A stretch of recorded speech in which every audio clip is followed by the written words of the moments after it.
তোমার ফ্রেন্ডদের মধ্যে নিশ্চয়ই এমন কোনো ফ্রেন্ড আছে যে কিনা পরীক্ষার আগে কম পড়ে আসে, এর পরেও পরীক্ষায় ভালো নাম্বার নিয়ে আসে। অন্যদিকে তোমার হয়তো এমন ফ্রেন্ডও আছে যে পরীক্ষার আগের রাতে বসে অনেক পড়ে, সবকিছু পড়ার চেষ্টা করে, এর পরেও নাম্বার কম আসে। তো এই দুজন স্টুডেন্টের মধ্যে পার্থক্য কি ছিল? পার্থক্য ছিল অ্যান্সার রাইটিং স্কিলের। প্রথম যে স্টুডেন্ট ছিল সে উত্তর লেখার সঠিক পদ্ধতি জানতো, যার কারণে সে যদিও কম পড়ে যায়, যদিও সে অ্যান্সার কম পারে, কিন্তু সে অ্যান্সার এমনভাবে লিখে তার মার্ক অনেক বেশি আসে। অন্যদিকে দ্বিতীয় স্টুডেন্ট অ্যান্সার লেখার সঠিক পদ্ধতি জানে না, যার কারণে সে যতই পড়ুক এর পরেও তার মার্ক ভালো আসবে না। যদি তুমি এই অ্যান্সার রাইটিং এর হ্যাক জেনে যাও, তাহলে তোমার সামনের পরীক্ষায় 10 থেকে 15 নাম্বার অনেক সহজেই ইনক্রিজ হয়ে যাবে। তুমি কি জানো, এই ভিডিওটি বানানোর আগে আমি অনেক টিচার এবং স্টুডেন্টের সাথে কথা বলেছি। এরা ওই টিচার যারা স্কুলে বোর্ড এক্সামে তোমার খাতা চেক করে, আর তারা আমাকে এমন একটি সিক্রেট বলেছে যেটা শুনে তোমরা সবাই শক হয়ে যাবে। তারা আমাকে বলেছে একজন ছাত্র অ্যান্সার কি লিখেছে সেটা ম্যাটার করে না, সে কিভাবে অ্যান্সার লিখে আসছে সেটা ম্যাটার করে। যদি সে অ্যান্সার লেখার সময় এমন কিছু স্টেপ ফলো করে তাহলে আরামসে তার মার্কস ইনক্রিজ হবে। আর তারা এটাও বলেছে কিছু সাধারণ ভুল রয়েছে যেটা অনেকেই করে, যার কারণে তাদের উত্তর সঠিক হওয়ার পরেও টিচাররা মার্ক কাটে। আমি তাদেরকে ওই সব সমস্যা এবং সব ভুলের ব্যাপারে জিজ্ঞেস করেছি, এবং ওই সকল ভুল আজ আমি তোমাকে এই ভিডিওতে বলতে চলেছি। যার মধ্যে সবচেয়ে বড় ভুল হলো ব্যাড রাইটিং। অনেক টিচারদের মতে ব্যাড রাইটিং অনেক বড় মিস্টেক, আর এটার কারণেও নাম্বার কাটতে পারে। দ্বিতীয় হলো স্লো স্পিড। অনেক স্টুডেন্ট আছে যাদের স্পিড অনেক স্লো, যার কারণে যেটা হয় তাদের পেপার ছুটে যায়, আর এটা নিশ্চয়ই তোমার সাথেও হয়েছে। এখন আমি তোমাকে একটি কাজ দিব। তুমি যেটা করবে, তুমি কমেন্ট সেকশনে যাও আর তোমার নাম একবার টাইপ করো। যদি তুমি টাইপ করে থাকো তাহলে দেখবে তুমি খুব দ্রুত টাইপ করে 1-2 সেকেন্ডে তোমার নামটি লিখে ফেলেছো। এখন একটি নোটবুক নিয়ে আবার তোমার নাম লিখো ওই নোটবুকে কলম দিয়ে। এখন তোমার লিখতে 5 থেকে 6 সেকেন্ড লাগবে। মানে আমরা টাইপ দ্রুত করতে পারি, কিন্তু আমরা যখন অ্যান্সার লিখি, নিজের নাম খাতায় লিখি, তখন সেটায় অনেক সময় লাগে। তো আমরা আমাদের লেখার স্পিড কিভাবে ইনক্রিজ করব, আমাদের টাইপিং স্পিডের মতো কিভাবে বাড়াবো, সেটাও তোমাদের আজ আমি বলবো। এছাড়াও কাটস ইন অ্যান্সার। অনেক টিচার বলেছে যারা বারবার অ্যান্সারের মধ্যে কাটে তাদের উপর টিচার অনেক বেশি বিরক্ত হয়, এরপর মনে থাকে না। আজকের সময়ে অনেক স্টুডেন্ট এই সমস্যা ফেস করে, তারা পড়ে যায় অনেক কিছু কিন্তু পরীক্ষার হলে মনে থাকে না। তো এই সকল প্রবলেমের এক এক করে সলিউশন জানবো আজকের এই ভিডিওতে। সবার প্রথমে বোঝার চেষ্টা করি প্রথম যে সমস্যা সেটা হচ্ছে ব্যাড রাইটিং। আমি অনেক টিচারের সাথে কথা বলেছি যে হাতের লেখার কারণে কি কোনো প্রভাব পড়ে। তো সব টিচারই বলেছে হ্যাঁ, অবশ্যই হাতের লেখার প্রভাব রয়েছে, কিন্তু প্রভাব তখন পড়বে যখন লেখা এতই খারাপ যেটা পড়ার অনুপযোগী তখন। কিন্তু যদি তোমার লেখা এমন যে পড়া যায়, তাহলে এটা তেমন প্রভাব ফেলবে না তোমার মার্কে। আর টিচার আমাকে বলেছে হাতের লেখা থেকে বেশি আরেকটি গুরুত্বপূর্ণ টেকনিক রয়েছে যেটা অনেক প্রভাব ফেলে তোমার মার্কে। সেই টেকনিকটি হলো অ্যান্সার সিকোয়েন্স। প্রত্যেক টিচার আমাকে বলেছে একজন স্টুডেন্ট অ্যান্সার কোন সিকোয়েন্সে লিখে এটা অনেক গুরুত্বপূর্ণ। যেমন তোমরা এখানে দুটি কপি দেখছো, এটা হলো কপি নাম্বার 1, যেখানে অ্যান্সার 1, অ্যান্সার 2 এভাবে নর্মাল ভাবে লেখা হয়েছে, আর দেখো মাঝে ফাঁকা রাখা হয়েছে। অন্যদিকে দ্বিতীয় স্টুডেন্ট, তার লেখাও নর্মাল, বাট সে ভুল সিকোয়েন্সে উত্তর লিখেছে এবং সে ফাঁকা রাখেনি, স্পেস অনেক কম, যার কারণে যখন এই স্টুডেন্টের খাতা চেক হবে তখন অটোমেটিক 3-4 নাম্বার কম পাবে প্রথম স্টুডেন্ট থেকে, যদিও তাদের পুরো অ্যান্সার সেম।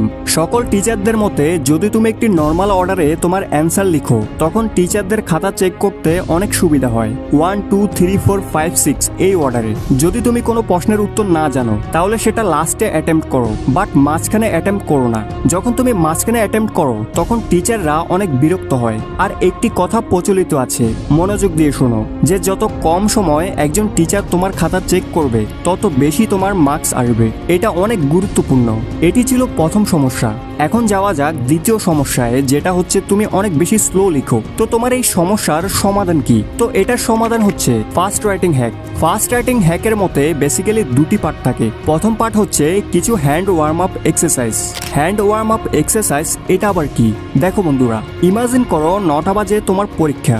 এখন তোমাকে যেটা করতে হবে, পরীক্ষার আধা ঘন্টা আগে একটি নোটবুক তো তোমার কাছে অবশ্যই রাখতে পারবে, অথবা রাফ পেজ তো রাখতে পারবে, আর কলম তো তোমার কাছে নিশ্চয়ই আছে। তোমাকে যেটা করতে হবে, ওই নোটবুকের উপর তোমার হাতে থাকা কলম দিয়ে কিছু এক্সারসাইজ করতে হবে। এক্সারসাইজগুলো হচ্ছে এভাবে লাইন বানাবে, এরপর এভাবে লাইন বানাবে, এরপর এভাবে, এরপর আবার এভাবে। তো এগুলো করার ফলে কি হবে?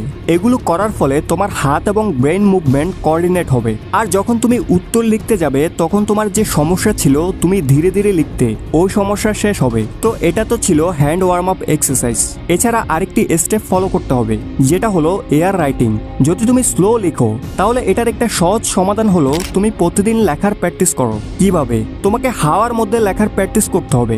মানে ইমাজিন করো তুমি কোথাও ট্রাভেল করছো, তুমি তোমার বন্ধুদের সাথে বাইকের পিছে বসে আছো, বাট তোমাকে ইমাজিন করতে হবে তোমার হাতে একটি কলম আছে আর সামনে একটি বই আছে, আর তুমি ওই বইয়ে তোমার নাম লেখার চেষ্টা করো। একবার তুমি এখনো চাইলে করতে পারো। এর ফলে যেটা হবে, তোমার হাত মুভ করবে, আর হাত যত মুভ করবে তত তোমার রাইটিং স্পিড অটোমেটিক ইনক্রিজ হতে থাকবে। সুতরাং রাইটিং স্পিড বাড়াতে হলে দুটি সিম্পল স্টেপ। এক, ওয়ার্ম আপ এক্সারসাইজ। দ্বিতীয় হলো এয়ার রাইটিং। মাঝে মাঝে এয়ার রাইটিং করার চেষ্টা করো, আস্তে আস্তে তোমার রাইটিং স্পিড অটোমেটিক বেড়ে যাবে। যদি এটা করো, তাহলে তোমার যে প্রবলেম পেপার ছুটে যায়, মানে উত্তর জানা থাকলেও সময়ের অভাবে লিখে আসতে পারো না, সেটা আর হবে না। ট্রাই করে দেখো। এখন যাওয়া যাক তোমার পরের সমস্যায়। এর পরের সমস্যা হলো তুমি লেখার মাঝে মাঝে অনেক বেশি কাটাকাটি করো। তুমিও হয়তো খেয়াল করেছো তুমি বারবার অনেক বেশি কাটাকাটি করো উত্তরপত্রে। আর টিচাররা যখন এরকম কাট দেখে, তখন তারা অনেক বিরক্ত হয়। তাদের মতে যখন তুমি একটি উত্তর লিখে কেটে দাও, তারা মনে করে তুমি অনেক খারাপ স্টুডেন্ট, আর তারা ওই জায়গায় তোমার নাম্বার কাটতে পারে।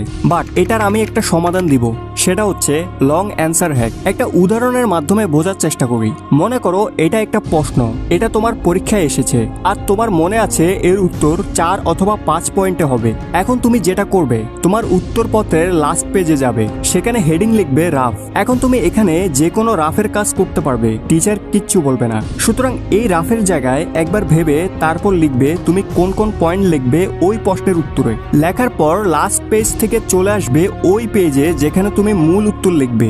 এরপর পুরোপুরি এক্সপ্লেন করে ওই 4-5 পয়েন্ট সহ তুমি লিখে দাও। এর ফলে কি হবে? এর ফলে তোমার কাটিং অ্যাভয়েড হবে। এখন যাওয়া যাক তোমার পরের সমস্যায়, যেটা হলো মনে থাকে না। মনে থাকে না, এটার অনেক সিম্পল একটা সলিউশন আছে, একটা সিম্পল হ্যাক আছে। ওই হ্যাকের প্রথম স্টেপ হলো রিকল দ্য চ্যাপ্টার। মানে তুমি যেটা করবে, সবার প্রথমে তোমার কোনো উত্তর মনে আসছে না, তাহলে তুমি এটা দেখো সেটা কোন চ্যাপ্টারের। ধরে নিলাম তুমি চ্যাপ্টার আইডেন্টিফাই করেছো। এখন তুমি যেটা করবে, টপিক আইডেন্টিফাই করবে যে কোন টপিকের ব্যাপারে জিজ্ঞেস করা হচ্ছে। এখন ওই টপিক রিলেটেড যে কোনো কিছু লিখে আসো, আর লিখবে সবসময় প্যারাগ্রাফ আকারে। কারণ যখন তুমি অনেক বড় প্যারাগ্রাফের মধ্যে উত্তর লিখো, তখন হয়তো হতে পারে টিচার ওই পুরো প্যারাগ্রাফ পড়বে না, উপর উপর পড়ে চলে যাবে, আর হতে পারে 1-2 নাম্বার তুমি পেয়েও যেতে পারো।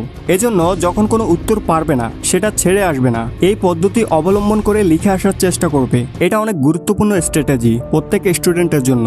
এগুলো ছিল তোমাদের প্রবলেম। এখন আমি যখন টিচারদের সাথে কথা বলেছি, তখন কিছু প্রেজেন্টেশন হ্যাক শিখেছি, এমন কিছু টিপস যেগুলোর সাহায্যে তোমার পরীক্ষায় ভালো মার্কস আসতে পারে। যার মধ্যে সবার প্রথমে রয়েছে দ্য কিওয়ার্ড স্ট্র্যাটেজি। উদাহরণের মাধ্যমে দেখা যাক এটা কি। মনে করো আমি অ্যান্সার লিখছি, যখনই আমি অ্যান্সার লিখবো, ওই অ্যান্সারের ইম্পর্টেন্ট ওয়ার্ডকে আমি আন্ডারলাইন করে দেব। এই ওয়ার্ড ইম্পর্টেন্ট আমি আন্ডারলাইন করেছি, এরকম ভাবে যেগুলো ইম্পর্টেন্ট সব আন্ডারলাইন করেছি। এর ফলে যখন এক্সামিনার তোমার কপি চেক করবে, তোমার টিচার তোমার কপি চেক করবে, তখন ওনার ফোকাস যাবে শুধু আন্ডারলাইন করা ওয়ার্ডে। আর হ্যাঁ, আন্ডারলাইন পেন্সিল দিয়ে করবে। আন্ডারলাইনে ফোকাস গেলে সে দেখবে তুমি সঠিক লিখেছো, আর সে শুধু আন্ডারলাইনওয়ালা ওয়ার্ড পড়বে এবং তার মনে হবে অ্যান্সার সঠিক, নাম্বার দিয়ে চলে যাবে, তোমার পুরো অ্যান্সার পড়বে না। এটাই রিয়েলিটি। সত্যি বলছি, এর মাধ্যমে নাম্বার বাড়ে। খুবই গুরুত্বপূর্ণ এটা। এটা ছিল তোমার প্রথম প্রেজেন্টেশনের টিপস। ট্রাই করে দেখো। এর পরের প্রেজেন্টেশন টিপস হলো ডোন্ট ইউজ শর্ট ফর্ম। প্রত্যেক টিচারের অনেক খারাপ লাগে যখন তুমি শর্ট ফর্মে লিখো। শর্ট ফর্ম হলো তুমি যখন তোমার বন্ধুদের সাথে চ্যাট করার সময় আজব আজব কিছু শব্দ লিখো, যেমন ওয়েটকে তোমরা W8 দিয়ে লেখো, বিকজকে তোমরা BCZ লেখো। তো এই যে শর্ট ফর্মস যেটা আমরা আজকাল কাউকে টেক্সট করার সময় ব্যবহার করি, মেসেজ করার সময় ব্যবহার করি, এই সব শর্ট ফর্মস অ্যাভয়েড করবে। যদি ভুলেও লেখো, আমি সত্যি বলছি পরীক্ষায় নাম্বার অবশ্যই কাটবে। এর পরের প্রেজেন্টেশন টিপস হলো কাট উইথ পেন্সিল। মানে যখন তুমি কাটাকাটি করবে, মনে করো এখানে আমি ভুল করে ভুল লিখে ফেলেছি, তো আমি কি করব? আমি এটাকে একেবারে হিবিজিবি করে কাটবো না, আমি পেন্সিল নেব আর সোজা একটি লাইন কেটে দেব, পারলে স্কেল দিয়ে কাটবো। এর ফলে যেটা হবে, তোমার অ্যান্সার নিট অ্যান্ড ক্লিন লাগবে। একবার এই অ্যান্সারের দিকে লক্ষ্য করো কতটা নিট অ্যান্ড ক্লিন লাগছে। এর পরের প্রেজেন্টেশন টিপস হলো নিউমেরিক্যাল হ্যাক। তুমি ম্যাথের মতো সাবজেক্ট তো অ্যাটেন্ড করো, ফিজিক্সের মতো সাবজেক্ট তো অ্যাটেন্ড করো, তোমাকে এখন একটা স্ট্র্যাটেজি বলবো, যেটা তোমার অ্যান্সার সেটা বক্সের ভেতরে ঢুকাও। একটা উদাহরণের মাধ্যমে বোঝা যাক। এখানে দুটি নোটবুক রয়েছে, এদের মধ্যে পার্থক্য কি দেখো। এটা একজন স্টুডেন্টের নোটবুক, সে যেটা করেছে ফাইনালি অ্যান্সার লিখে এখানে ছেড়ে দিয়েছে। এখন যখন টিচার আসবে কপি চেক করার জন্য, পুরো ক্যালকুলেশন চেক করবে। বাট আমরা স্মার্ট স্টুডেন্ট, আমরা যেটা করেছি ফাইনাল অ্যান্সার এরকম বক্সের ভেতর বন্ধ করে দিয়েছি। এখন এর ফলে যেটা হবে, টিচার পুরো ক্যালকুলেশন চেক করবে না, সে দেখবে আচ্ছা এর পুরো অ্যান্সার সঠিক, এটাও সঠিক, ঠিক আছে নিশ্চয়ই পড়াশোনা করা স্টুডেন্ট, এভাবে সে সামনে পাস করে চলে যাবে। এগুলো ছোট ছোট টেকনিক কিন্তু অনেক বেশি হেল্পফুল। এখন যাওয়া যাক আমাদের ফাইনাল টেকনিকের দিকে, ফাইনাল প্রেজেন্টেশন টিপসের দিকে, যেটা হলো ডিফারেন্ট কোয়েশ্চেন।